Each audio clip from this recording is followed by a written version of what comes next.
Good morning. Good morning. Good morning. Charles, thank you so much for being with us on the GMA Picks, for taking the time. It's rather early. It's like 9 o'clock here in the morning in London. Yeah, thanks for taking the time. I suppose at 9 o'clock, that's not even early. People will be like, what? Well, we originally wanted to meet at 11, so I was like, oh, it's a little bit early. But Yeah, I know. I know. But thank you nonetheless. And yeah, again, just to tell you a little bit about the GMA picks, it's been a strange year for us all, not least us filmmakers, and coming together on a red carpet while we all enjoy it. It's not something that's maybe. It's not something that's possible, quite honestly, at the moment. Especially taking people in from all over the world, which is the GMAs, and to not do that, and only limit it to people who find themselves in the UK, that wouldn't really be, what we've been for the last number of years. So it didn't seem genuine, and for us to go ahead and do that. So the guys have thought of some, I think, quite unique ways to use the technology that we all have, such as Zoom and such as phones and so on, to have a chat with our filmmakers, because getting your content, explored and celebrated is one thing, but we need to celebrate the filmmakers as well, and so you can elevate yourself into your next project, whether that be, on the back of an award, on the back of some some media, whatever it might be. So I guess the first thing, as we have been doing with everyone, is to ask you to tell us a little bit about your film. Okay, well, the film I submitted to the Gold Movie Awards is called Manhunt. It's a 45-minute film, so it fit into your featurette category, and it's basically a film of kiss chase gone wrong. But we decided to mix up the genre in the way we approached it. Instead of it just being kind of some sort of slasher like Scream or something, it's approached from two sides. So you have the group that are unsuspecting, and you see it, the nightmare kind of appear in their lives, but you're also watching this character study of the antagonist, as you kind of are welcome to sympathize with his almost like psychotic episode as he descends into a space where you're like, God, he's not mentally stable. And so you watch that play out, and the juxtaposition is sometimes horrific, sometimes a bit funny. And I did all the score for it as well. So it was, I got in the kind of retro synths that you hear in Stranger Things, and just kind of upped that retro horror feel. So, well, it really did have a good feel like that. I mean, it did. It seemed to be like jarring at times, you did seem to be going on a bit of a journey, and I mean, with this particular character as well. And I want to ask, when you decided to make this film, is it entirely just coincidental then, or maybe not? Because with what you just said right now, I mean, people sort of like this, your character was sort of slipping into madness and at times, and into areas of mental instability. And my God, we have all been slipping away a little bit this year, and it's been rather difficult to hold it together sometimes. And you know what I mean? And there's that juxtaposition where you're out and about in society and you have to, be normal, but it's been tough. It's been really hard. Well, I'd made this before all of the isolation of COVID, but there's a fittingness to it, because the isolation he has is from being just too stuck in a one place with his mother, and it just that kind of adds to him. But yeah, I forgot the second half of what I was going to say. But his nature and why I went into that, I suppose, was because of what you just said there. We haven't necessarily been feeling normal. We've been feeling isolated. I think the idea of feeling normal, everybody actually. What does that mean? A lot of people actually relate to the villain in this film, because a lot of people do feel bullied in a way that they think it's not worth doing anything about. Everybody gets bullied, or everybody feels victimized. So I thought, it'd be really interesting to create the ultimate victim. They did that in films like Robert De Niro's one where he comes out as a killer that they do it in The Simpsons. It's the I See Dead People movie. That one. Is it Cape Fear? The one where the one where he comes out and he kills the family of a lawyer. But basically, he's a victim to war at the time, and then when he comes back, he's convicted of rape and goes into prison for 7 years, and he doesn't believe he deserves it. So even though he's a societal villain, you actually think, well, he was victimized. He didn't get the rights he wanted from his lawyer, etc., etc. But going back to the victim thing, if you've ever been bullied and then somebody that it then plays on your mind, like post-traumatic stress is generally your mind trying to reconfigure a moment until you get over it emotionally, until you separate the emotion from the memory. Mm-hmm. So the idea of that's within all of us. It's a commonality that we brood over things that trouble us until we figure out a way of us as a singular person getting through it. Mm-hmm. This is why a lot of us play zombie games, because it lets us sleep better at night, because we feel prepared if we're threatened by something totally bizarre. Mm-hmm. But yeah. It's very interesting. But I want to ask you then, so even that being said, and that sounds, it's a difficult process in and of itself, but what was for you the difficulties of making your movie?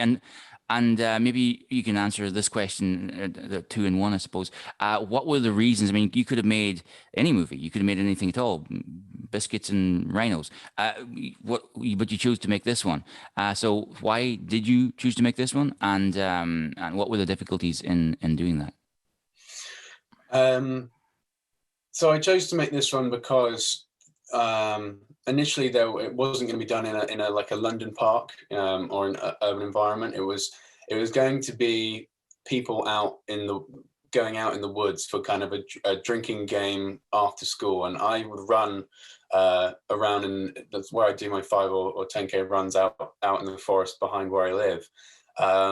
When you get running, the adrenaline goes, and I imagined somebody being bullied, and that guy Britt having a pocket knife, and him mm-hmm. just being, and that horrific, nightmarish idea of what he could think he might do in a circumstance when mm-hmm. nobody might find him until 3 days later, because it's an isolated woods. Wow. So that was certainly a part of it. But I find with stories, the way they develop and why you choose one is kind of like roots off a tree. They come from loads of life experiences. The mm-hmm. other part of why I did it was my friends have had people die in their lives, and in films people die and then they're just dead, and then that's kind of like, oh well, that character's dead, who else is going to die? And that's how you approach a horror film.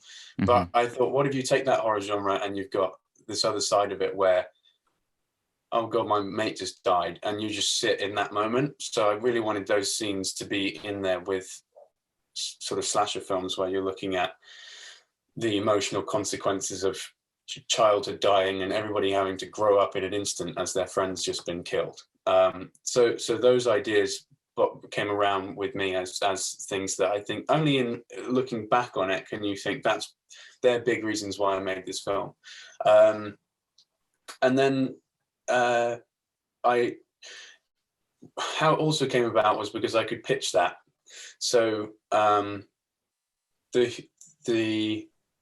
idea of saying an elevator pitch was a big idea of why you need to make a film that has an elevator pitch. And Kiss Chase Gone Wrong. Maybe you could tell us, for those who don't understand, what an elevator pitch is. Oh well, if I met someone and they're scoffing down their Caesar salad, but they've got money to produce a film, and they need to ask me, what is your film? Tell me now. I've got 5 minutes, or I've got 30 seconds. Everything you say earns the next X amount of time. Your first 10 seconds, like in a film, your first 10 seconds earns your next minute, etc., etc. So every piece of information you need to say you need to be able to pitch it in the elevator before you get to floor 3. So, so that's how you need. It's a really good way to explain it. I like that. Get through the film. So the challenges of making it initially, I work a lot with my brother, and sometimes to him, he boxes and he's a very athletic guy. And so when I was trying to tell him about doing any of these somber notes in the film, the initial challenges was that like he was really interested in a chubby guy running after a little kind of obnoxious girl with pigtails. And that would be, you know, it's these entertaining, funny action moments. So initially there was struggles with me just pushing against that, being like, no, it's got to have some kind of emotion, otherwise no one gives a fuck. No one cares. So, and then later on down the line, the challenges of making it, we had two. I didn't know whether the budget was 2K or 4K, and that was stressful as it went on, because we were like, well, how do we spend money if we don't know what it is? That's a big difference. It's only 50%. That's all. It's like, do I have one or twice this much? I don't know. Yeah, and we were supposed to be. I was supposed to be having kind of a mentor to be going through it with. It was the National Youth Film Academy that greenlit the project. So I handed in a script, and they said, "Go ahead, but we have to do it in London, because it's 16 to 25-year-olds that will be making it and become the cast and crew." So you'll have to be in one area for a 2-week period with a weekend in the middle, and you've got 10 shooting days. And so I had to find parks that had no people in it, because it was supposed to be a lockdown park. So we had to kind of trek from southeast London across, which was in Greenwich, where our accommodation was, to Hampstead Heath. Every day to do the film, and then having people scream deathly screams in the middle of the woods. We had the police called once or twice, which I was like, oh, wow, because the sound had gone off to do it where they thought there'd be no one, and I'd said to them, well, we could just do that in post, but actually I'm really glad we got them, because the reverb of screaming like that in the woods, I think it paid off. You can hear that in the film. So yeah, I was going to ask you. I mean, one of the questions I had about the difficulties of your film was when I watched it. I really was going to ask you, where did you shoot it? Because I didn't think for a second it was in a London park. It doesn't at all feel like that.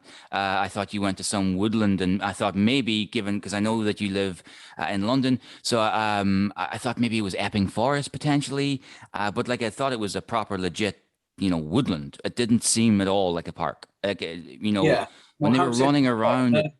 you can go where the normal paths are. If you go beyond a tree line, so there's a few areas in Hampstead Heath where you can find almost like a field beyond the field type spaces where no one's going to go there, because it's more muddy and it's quite out of the way, and you're going up and down hills. So which wasn't ideal for film equipment, because everybody was already sweaty before we got there. I gave up on wearing my soaked shirt because I would have had a bloody cold. So a couple of the days I went topless, which was not everyone's favourite. It wasn't my favourite, but I was carrying a big Ronin. The DOP dropped out 2 weeks before because he was being paid for a corporate job and needed the money. And I thought, well, I'd already done all the shot lists, so he was going to be more like a creative cam op, but that meant that line of communication was gone. So I was the main operator of the Ronin, because I knew how to use that more so, and the rest of the camera crew were kind of awesome, actually, being able to fit in, doing all of the focus pulls and manning the rest of it. But when it came to it was so short on time relative to the amount of shots I wanted to get, that for me to explain, well, I want to do this with the Ronin, when I've been working with the Ronin gimbal for a few years more, I was like, well, let me just have a go. I'm just going to grab this and and run with it. So I was exhausted. I think within the 2 weeks, bearing in mind I went to a festival on the just finishing it, because it was nearly a crossover, I lost just under 2 stone. I Wow. lost a lot of weight during it. Wow. So You yeah, don't need a lot. You run around, sleep is a bit elusive. And that's the thing about, there's a yin and a yang, I feel, to this kind of stuff because, like, as doing a short film, right, you don all of the hats. You're the director, producer, writer, catering, driver, runner. You're the whole bloody lot, and that's difficult in and of itself. But it's also kind of exciting too, And I wanted to ask you now about, so for all of our filmmakers, I mean, the people competing in the GMAs this year, but also just filmmakers in general. You talked about your film and about finance and working with, was it the NFU you mentioned?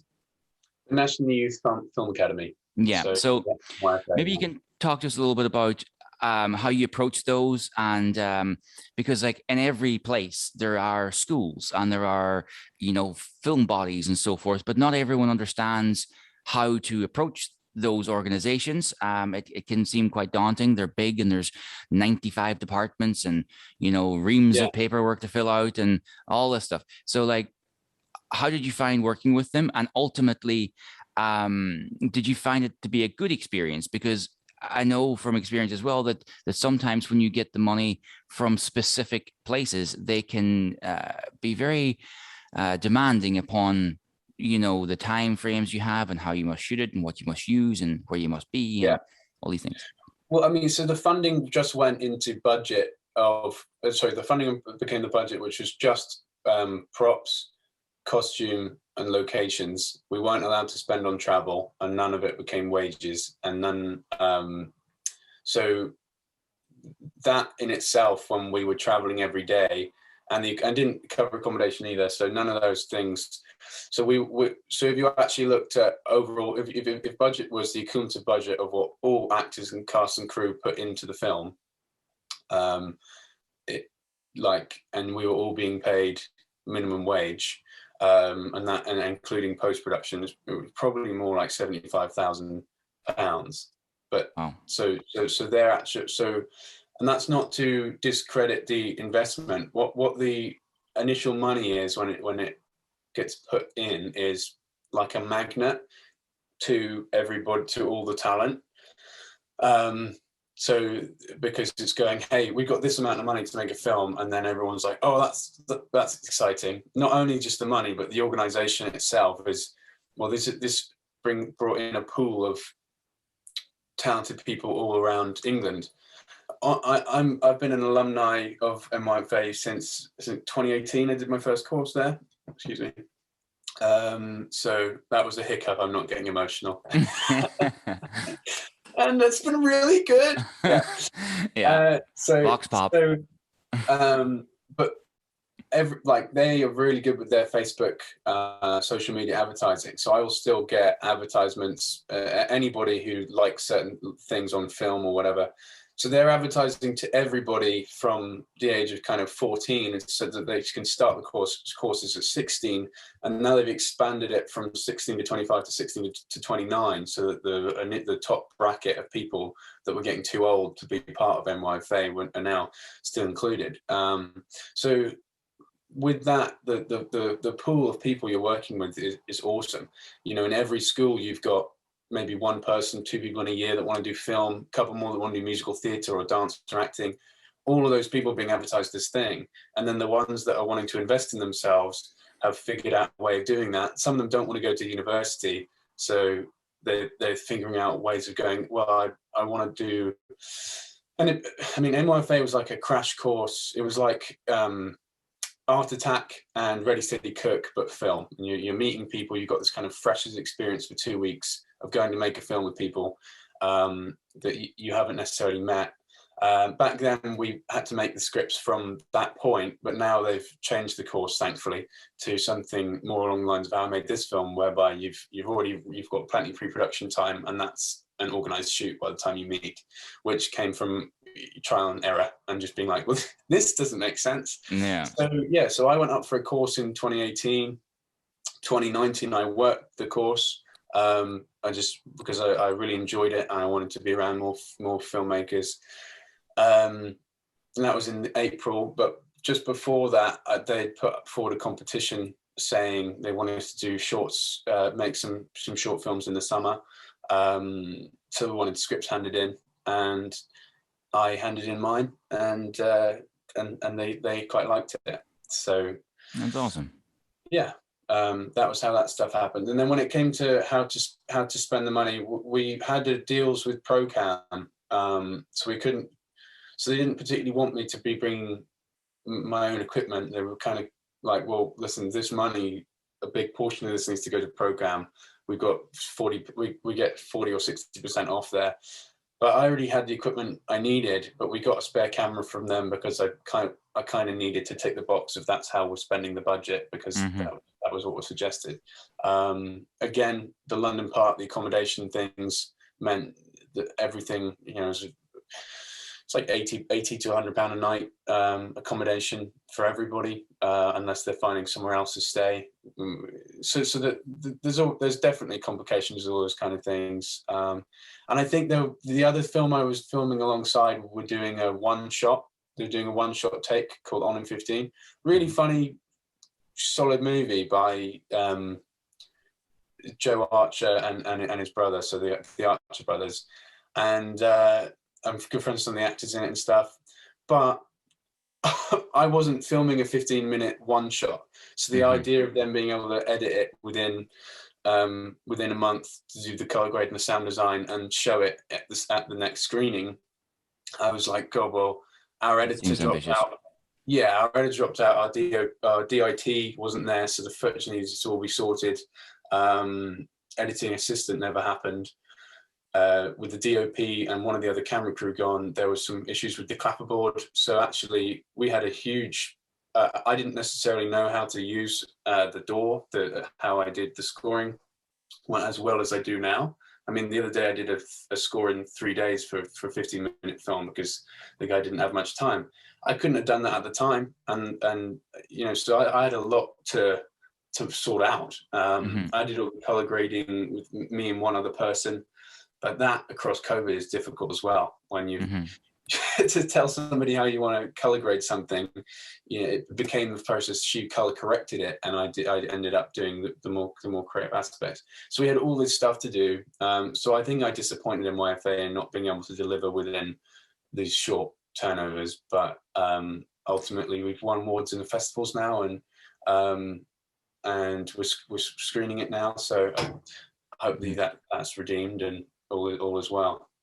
Absolutely. So talk to me now about, so your film's finished, you have a finished project, it's done with post, etc. And you're like, okay, cool, right, let's get it out there now. I want people to see this thing. I want to get awarded ideally. I want to get celebrated, so on. So when it came to the point where it was like, okay, festival time, I mean, you sent it to us at the GMAs, and I'm sure you sent it to others as well. So in that time when you were sitting in front of your computer going, okay, who do I send it to? Because budgeting is always an issue unless you're a studio picture and you have that set aside. And then again, of course, you don't need festivals if you're a studio picture. So, so what were the things that the festivals offered when you were on Film Freeway, one would assume, and you've seen reams of festivals and they all go, hey, we're great. And so are we, and we do this and we do that. So what was the things that stood out for you? And they were like, you know what? I'm going to submit to 6 festivals, and the 6 festivals need to tick my boxes of being inclusive, really support film, have a great screening program, as well attended by the media, et cetera, et cetera. So because of COVID, so many sentences start like that. Right. Because of COVID, I wanted to look to festivals that were screening at a time where festivals were where the world's going to open up again. So that was a part of it, of like, well, I'd like to have this film screened, so I'm going to look to the ones that are timed in a way that it's going to be over and it's not going to be a digital thing online, because it's the kind of film I wanted people to be able to see live and not just judge against the plethora of things that come in from Netflix. And because people aren't going to, I don't see that I don't do that as much myself. So that was a part of it. And then I also, the film is of a featurette length. So it's just on the cusp of what NYFA call a feature film, but it's the smallest version, so it's 45 minutes. And I did that because that best told the story, but also because of it puts it in an interesting category where most advice I was told was make a 5, 10 or 15-minute short, because they're different brackets of time that people judge film by. Well, some are even 2 minutes, and then on the other end, at the point where they decide to call it a short or a feature, that changes as well. So I was able to apply to festivals in a niche, in a way, to not be competing with features and not having to be limited to the short but sweet storytelling of 5 or 10 minutes. So that dictated a lot. So I was looking for things that were featurette length in the competition, and that defined it. Well, that's quite interesting, because you are in as you mentioned, a unique category. I mean, we consider 39 to 59. That's our featurette section, and just to be in there, you're in. I mean, not to say you're not in tough competition, because you are. I mean, to be where you are right now, you've already beat out. Certainly, I believe it's somewhere close to 200, 220, I think, for our featurette category. So to just get down to where you are is an achievement in and of itself. So I wanted to just wrap up now and say thank you again for coming on, and congratulations, good luck, should I say, for this coming Monday. The nominees will be out, and then of course this coming Wednesday as well, for the 23rd for the awards. Right now, people can go on Flickfest and Film Ahoy and see your film right now if they wish to, as well as everything else on the GMA Screening Program. And I mean, what you were saying, I mean, we've created this screening program on both those platforms, as I've just mentioned. But when we get back around to being able to bring people together in person, and we've started off by doing that with our monthly events here in London. So maybe you can tell people about where they can see your films. You guys have done it with really like cool platforms, though. You've gone above and beyond the concept of like, oh, it's on this link here. No, these are really awesome platforms you've done it with, and I think you've exemplified all of the projects you've got involved and productions you've got involved there, where these are all your selection. I'm very excited by the Gold Movie Award stuff. It was you guys that when I came to you, I saw that you had a featurette category, and that was a few years before I made this film. So there's a lot of influences that go, oh, this film festival thing's a cool gig to be getting involved with. So I applied to a few, just got my accolades, and I didn't want to. I knew it was a bit gambling, so I just applied to some, got some accolades, and I now want to approach different ways of getting this film out there. So back to you. I wanted to. That's awesome, because I mean, as I was saying, like one of the things that is like one of the ideas or the sentiments that's coming to my mind now as we've been talking is, and this sort of applies to really all of us is doing what you've just done, is if you happen to find yourself like maybe people did when they made filmmaking maybe 20 or so years ago, you were like, hey, I'm a DOP, or I'm a lighting guy, or I'm a catering, or whatever it is, and you go in and you start working in Sony and you do that. Great, good for you, but that's all you'll do. So it's a learning curve, I mean, you and ourselves and everyone that does it in this manner, as I mentioned before, you don all the hats, you have to figure out everything. You're going like, there's 4,000 make an £80,000 movie. What? I mean, it's difficult, but it's such a learning curve. So when you do get the freedom and it's a grace almost to go on to a big movie now, and they go, hey, we just want you to do that job and that alone. That's a walk in the park at that point, but so much about nearly all the departments. No, I had to conceive it as a learning curve. This has allowed me to know a project from beginning to end. And do the whole shebang, and it allows you to know what the purpose of the beginning and the purpose of the end is. The end Yeah. sweetens everything up, but allows you can trust that when you're making stuff. You don't want to just say fix it in post, but still. And then the pre-production, you need to be immersively involved in the world, like Tarantino, where he writes the novel of the thing. And then just so that you can have any answer to any question on set. But then the script itself needs to be boiled down to exactly what you need to shoot on the day. If it's not, you're killing yourself and you're wasting everyone's time. And so, yeah, all of the people on set have to have a specific function that's quite fluid to who they're working with on an independent film, and the rigidity that you're taught in film school. I have just like a gentle simmering resentment for, because it's created people that live in a box, just like an actor that have said, I'm going to get work through my agent and I'm just going to be, well, you're stuck. Your destiny's in someone else's hands. And that's why I love acting. I actually applied to NYFA too, because I thought my film stuff's doing okay. I want to act more, but they said you'll be better suiting us as a director. But I've acted in multiple things where on some level it can go wrong. Whether it's the direction, writing, or the editing, the score, the color grade, any of that. Or they don't put it anywhere, or it doesn't get finished. So to actually just put on my pilot helmet and be like, hey, this is my ship here. Let's fly this thing. I felt much more like destiny's in my hands, and I think it really helps me be able to apply myself to any other role within larger film productions. Absolutely. I couldn't have said it better.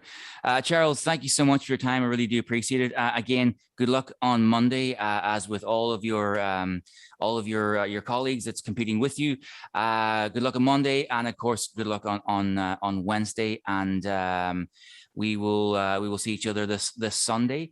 And if you want to tell people a little bit about your screening as well that you have coming up, and where they can see your films as well, then please do take a minute.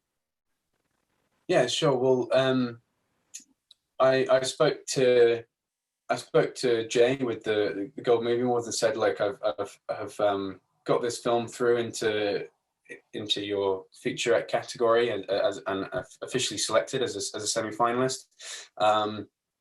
We didn't manage to get it screened with the National Youth Film Academy because of COVID and everything. And I was really looking to make sure that I stuck to my promise to the cast and crew to make sure their friends and family, and then any of our agents or anyone could come in. But really, it's open to any film enthusiast in London, really. So on November the 6th at Stratford Picture House at 3, we have got my film plus films of other production companies that are NYFA alumni. They're all shorts, and then NYFA happens after the break, and they're all happening at that point. And then about an hour after that follows on to the filmmaking networking event of the Gold Movie Awards. That's sort of a monthly thing. So we have a place to go to talk to everyone afterwards, and yeah, I'm really looking forward to it. It's I've said dress smart because I want to get some good photos and what have you. So yeah, it's going to be a lovely event, and it's going to be a fun one. Yeah, we're looking forward to it. Charles, thank you so much again, man. Honestly, it's been a real pleasure. I could talk to you for ages. We this has went on a lot longer than the others, so but not to worry. But yeah, anyway, I will let you go and get your day started. And again, thanks so much, and good luck in the coming days. Bless you. Have a good day too. You too, man. Thanks, Take care. Bye-bye. Bye.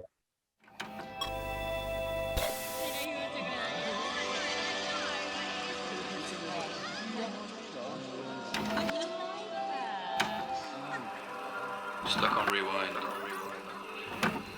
I need to understand what made that lost boy a broken man. Some say he was misunderstood, that he'd take it back. If only he could. He must have been tired of playing the clown, because Humpty Dumpty had the sun shot down. On a fine summer's day, the egg just cracked, and his mind ran away and never came